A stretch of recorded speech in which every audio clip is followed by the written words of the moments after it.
your it's Hervé. No, it's Hervé. I'm sorry, that's my bad. Hervé is here. Okay.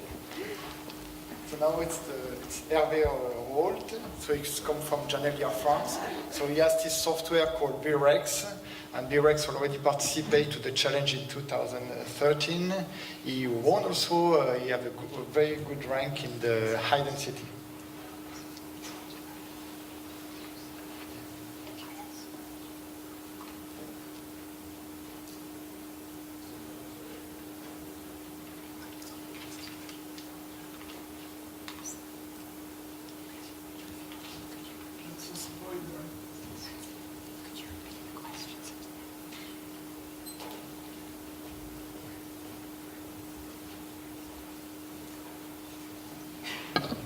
All right. Do you hear me? I guess so. Yeah, so first I'd like to thank the organizer for putting together this very nice challenge, or challenges, I should say. And also for giving me the opportunity to present Brecs here. Brecs is a software I developed with the primary goal of reconstructing dense localization microscopy dataset. It's essentially a Bayesian method, and so I'll try to explain to you further the internal logic of Brecs. Well, so you are all familiar with localization microscopy, of course.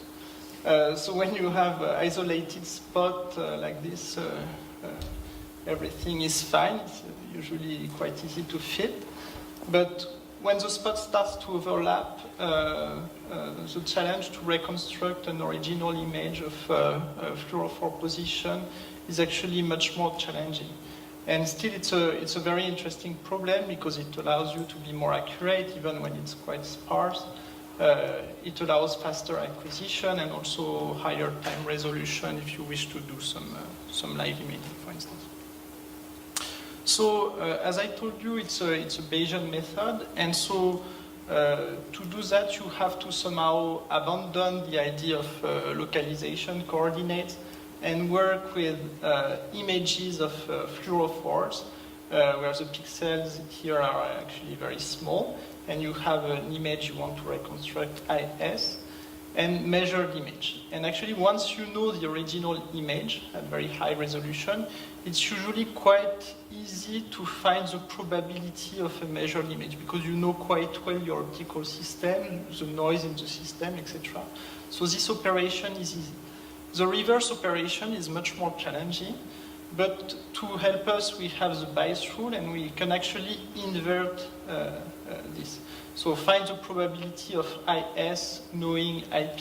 And it's actually the inverse probability, so the likelihood P of IP knowing IS, times some prior, which give you some knowledge of the original image without any measurement, and a normalization factor. The prior is very important here because it tells you that still you won't have any kind of image originally, right? You will have images that will be very sparse, and that's, of course, what is very important here. And so let's first try to define this prior of IS. So it gives you the probability in one position to have a fluorophore. So if you have 0 fluorophore, so it's the majority of the probability you have 0 photon count at this position. And now if you have a fluorophore, well, you have a distribution of number of photons emitted at that spot. So that's how it looks, and all the pixels in IS are independent, so that basically you just multiply all the P of IS to get the whole prior. And now you have this posterior. So if you want to detail now the likelihood, well, what we take in Brecs is simply a Gaussian distribution telling you that the original image goes through the PSF, which in that framework can be absolutely arbitrary, and gives some measured image with some noise, where the amplitude can also be fitted. So you see that in this framework it's very flexible, you can adjust the noise level as you want. And also, the PSF can be totally arbitrarily chosen. So we've tried with astigmatic, but also thanks to the challenge with double helix, and the result seems to be somehow reasonable. We have also tried biplane, but also multiplane, so where you have a whole stack, and this is, for instance, useful for single molecule fish datasets. And so how it works, that's where it becomes a bit more technical. So to simplify, let's say we have 1D image instead of 2D. So we have measured pixels here, which are somehow the constraint of the inference, C1 and C2, C3. And what we want to reconstruct. Okay, so you have many more pixels. And basically, okay, if you have some photons here of a fluorophore, you will have a response on several measured pixels here. Okay, and in the very same way, if you have some photons here, it can come from several super-resolved pixels here. And when you do the inference, actually, you have the eye of the eye, if you like, all influence each other, and that's where it becomes very complicated. And the idea behind Brecs is to use the Bethe approximation, so that's why it's a B reconstruction, Brecs.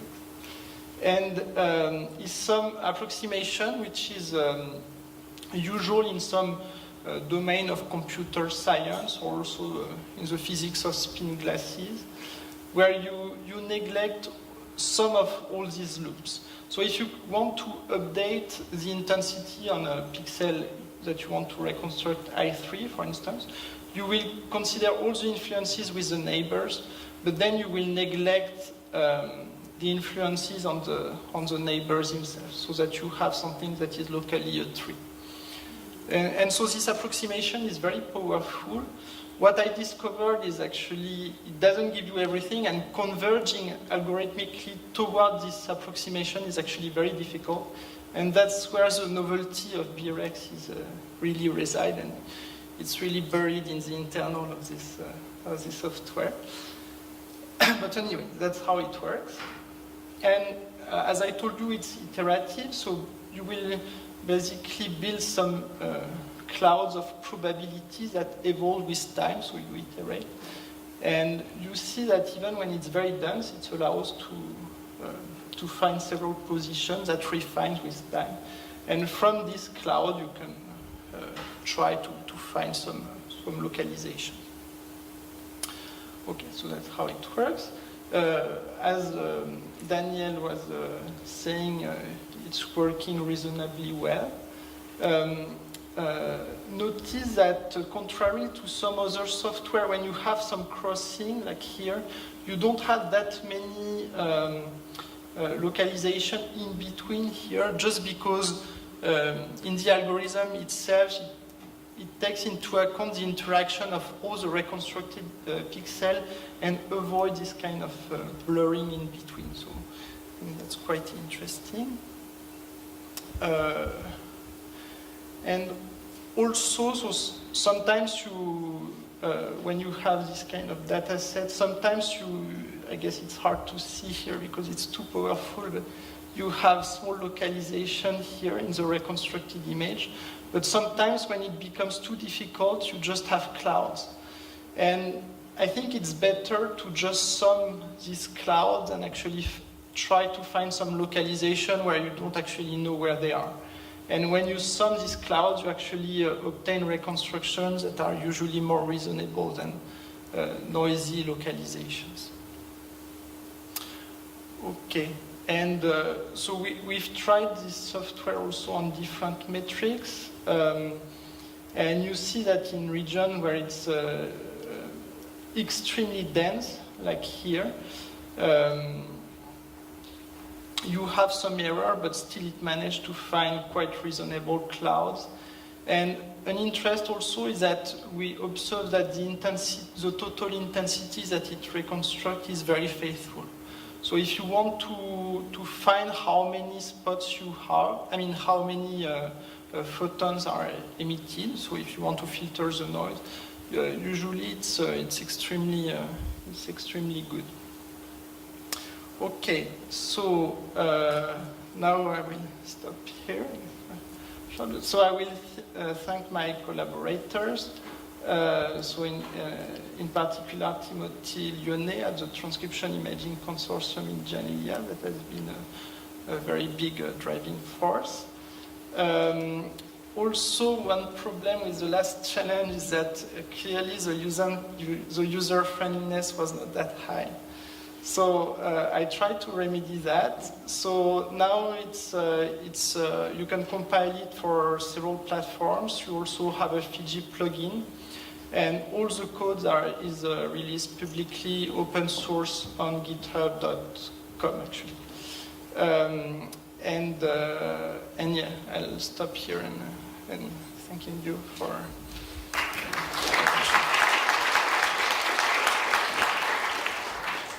Thanks, Hervé. So, question in the room. So we have time for one question. Yes. Yeah, in order to do these Bayesian approaches, how long does it take? And you take some, can you speed up on the GPU like hours? Yes. So what is very nice with the Bethe approximation is that it's very parallelizable. So what I do to speed it up is to use SIMD of the CPUs, but it's not GPUs. But still it performs quite well. And also, yeah, it's very different from compressed sensing, where you have algorithms that scale very badly with the size and so on. Here it's iterative and it scales